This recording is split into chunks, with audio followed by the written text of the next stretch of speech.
दोस्तों बायोमेकाट्रॉनिक्स यानी जिस डिवाइस में बायोलॉजी, मैकेनिक्स और इलेक्ट्रॉनिक्स इंटीग्रेटेड हो, या फिर हम ये भी कह सकते हैं कि एक ऐसा डिवाइस जिसको काम करने के लिए जरूरत पड़े मैकेनिक्स, इलेक्ट्रॉनिक्स और बायोलॉजी की। इसमें रोबोटिक्स और न्यूरोसाइंस का भी यूज होता है। रोबोटिक्स यानी मैकेनिक्स एंड इलेक्ट्रॉनिक्स और न्यूरोसाइंस यानी बायोलॉजी। बायोमेकाट्रॉनिक्स डिवाइस का यूज वाइड रेंज पर प्रोस्थेटिक लिम्स बनाने में होता है। Prosthetic limbs and bionic human body part ये सेम चीज है। यदि आप साइंस फिक्शन फिल्म देखना पसंद करते हैं तो आपने इन फिल्मों में ऐसे साइबोर्ग देखे होंगे जिनका आधा शरीर रोबोटिक्स होता है। एग्जाम्पल के लिए बैटल एंजल फिल्म में एक लड़की दिखाई जाती है जिसके दोनों हाथ रोबोटिक्स होते हैं। सेम प्रोस्थेटिक में भी यही होता है। ऐसे आर्टिफिशियल बॉडी पार्ट बनाए जाते हैं जिनको लगाया जाता है मिसिंग बॉडी पार्ट पर। न्यूरोसाइंस एंड रोबोटिक्स की हेल्प से आज ये चीज पॉसिबल है और इसकी अभी शुरुआत ही हुई है। दुनिया में ऐसे लाखों लोग होंगे जो किसी एक्सीडेंट के चलते अपने बॉडी पार्ट गवा देते हैं, और दुनिया में ऐसे बहुत सारे बच्चे भी पैदा होते हैं जिनमें जन्म से ही कुछ डिसेबिलिटीज होती है। इन सब की लाइफ को बेटर बनाने के लिए दुनिया की टॉप इंस्टीट्यूट एंड यूनिवर्सिटीज के इंजीनियर एंड प्रोफेसर ने इस चीज को पॉसिबल कर दिया है। ऑस्ट्रेलिया, यूएसए और यूरोप, इन देशों में ये टेक्नोलॉजी अभी तक हजारों लोगों की जिंदगी भी बदल चुकी है। तो इसको समझने के लिए मैं आपको एक स्टोरी बताता हूँ। टिली लो की एक ब्रिटिश एम्प्यूटी यानी हैंडीकैप्ड है जो जानी जाती है अपनी दोनों बायोनिक्स आर्म के कारण, जिनको ओपन बायोनिक्स ने बनाया है। टिली इन दोनों आर्म्स का यूज 2016 से कर रही है। टिली जब 15 महीने की थी तब इनको मेनिंगोकोकल सेप्टिसिमिया डिसीज हुई जो नाइसेरिया मेनिंजाइटिस बैक्टीरियम के कारण होती है। इस बीमारी में टिली के दोनों हाथ डैमेज हो गए थे और उनके पेरेंट्स ने उसके जीने की उम्मीद छोड़ दी थी, पर टिली को बचा लिया गया एक सक्सेसफुल ऑपरेशन से। इस ऑपरेशन में टिली के हाथों का वह पार्ट अलग करना पड़ा जो डैमेज था इस बीमारी से। रिसेंटली 2016 में टिली की मदर ने ओपन बायोनिक्स के बारे में सुना। ओपन बायोनिक्स 2014 में बनी यह एक यूके बेस्ड कंपनी है जो low cost 3D printed bionic hands बनाती है। 2016 से अब तक ओपन बायोनिक्स ने बहुत सारे हैंडीकैप्ड की लाइफ को चेंज किया है और तब से टिली भी इन बायोनिक्स हैंड का यूज कर रही है। अब वह इन बायोनिक्स हाथों से बहुत से ऐसे काम कर सकती है जिनको करने की पहले वह उम्मीद भी नहीं कर सकती थी।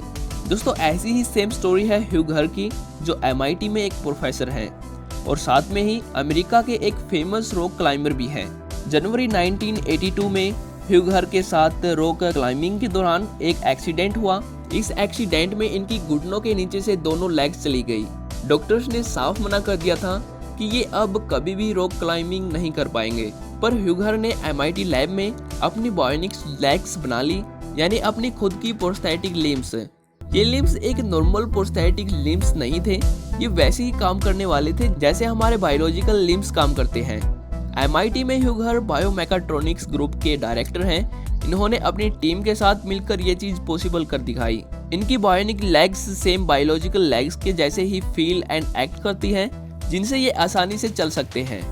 दोस्तों ह्यूग हर एक इंटरव्यू में कहते हैं कि मेरी बायोलॉजिकल बॉडी उम्र के साथ कमजोर हो जाएगी, लेकिन मेरे शरीर का आर्टिफिशियल हिस्सा समय के साथ इम्प्रूव हो जाएगा क्योंकि मैं इसको अपग्रेड कर सकता हूँ।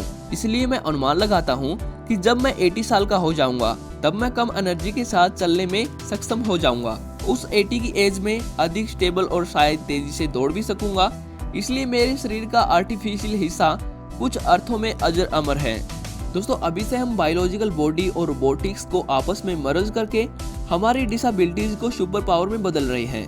हो सकता है कि फ्यूचर में लोग अट्रैक्टिव और साइबोर्ग बनने के लिए अपने बायोलॉजिकल बॉडी पार्ट को हटवाकर इन आर्टिफिशियल बॉडी पार्ट को अपने शरीर में इम्प्लांट करवा लें। चलिए बात कर लेते हैं रिसर्च की। हम जानते हैं कि एट प्रेजेंट में इस टेक्नोलॉजी की बहुत ही ज़्यादा ज़रूरत है और फ्यूचर में ये ज़रूरत और भी ज़्यादा बढ़ने वाली है। बायोमेकाट्रॉनिक्स एक तेज़ी से बढ़ने वाला फील्ड है, लेकिन अभी बहुत ही कम रिसर्च लैब हैं जो इस टेक्नोलॉजी पर काम कर रहे हैं, जैसे Shirley Ryan ability lab, university of California at Berkeley, MIT और स्टैनफोर्ड यूनिवर्सिटी। इन रिसर्च लैब्स में मेन काम होता है एनालाइजिंग मोशन और इंटरफेसिंग पर। एनालाइजिंग मोशन यानी ह्यूमन मोशन को एनालाइज करना, जो एक बहुत ही कॉम्प्लेक्स चीज है, और इस मोशन को ऐड करना बायोमेकाट्रॉनिक्स डिवाइस में। इंटरफेसिंग दोस्तों ये भी एक मेन स्टडी है। इलोन मस्क भी इस पर काम कर रहे हैं, यानी कि स्टडी करना कि कैसे हम इलेक्ट्रॉनिक्स डिवाइस को हमारे नर्वस सिस्टम के साथ इंटरफेस कर सकते हैं, या फिर कैसे हम इलेक्ट्रॉनिक्स डिवाइस के साथ हमारे नर्वस सिस्टम से कम्युनिकेट कर सकते हैं। धीरे धीरे हम इस प्रोसेस को समझ रहे हैं और इसी पर हमारे बायोमेकाट्रॉनिक्स डिवाइस काम करने वाले हैं। पर अभी हम बायोमेकाट्रॉनिक्स को इंटरफेस करने के लिए बायोसेंसर का यूज कर रहे हैं। बायोसेंसर काम करने के लिए यूज करता है मसल्स का। जब मसल्स में कुछ हलचल पैदा होती है तो बायोसेंसर इन मोमेंट को पकड़ता है और इन मोमेंट को सिग्नल के रूप में बायोमेकाट्रॉनिक्स डिवाइस में ट्रांसफर कर देता है, जिसे डिवाइस को पता चलता है कि यूजर अब किस पोजीशन में है। MIT साइंटिस्ट ह्यूगर ने अपनी रिसर्च टीम के साथ 2 ऐसे प्रोस्थेटिक लेग्स बनाई हैं जिसे यूजर काफी हद तक कंट्रोल कर सकता है। पहली बायोनिक्स लेग घुटने की मूवमेंट को कंट्रोल करती है और दूसरी टखने के जॉइंट्स को कंट्रोल करती है। दोस्तों, बायोमेकाट्रॉनिक्स और बायोलॉजिकल बॉडी आपस में मिलकर हमारी डिसेबिलिटीज को एक सुपर पावर में बदल रही है और फ्यूचर में ये टेक्नोलॉजी और एडवांस होने वाली है। तो दोस्तों, इस वीडियो में इतना ही। अगर वीडियो से आपको कुछ नया सीखने को मिला या फिर वीडियो आपको पसंद आई तो वीडियो को लाइक करना। तो थैंक्स फॉर वॉचिंग।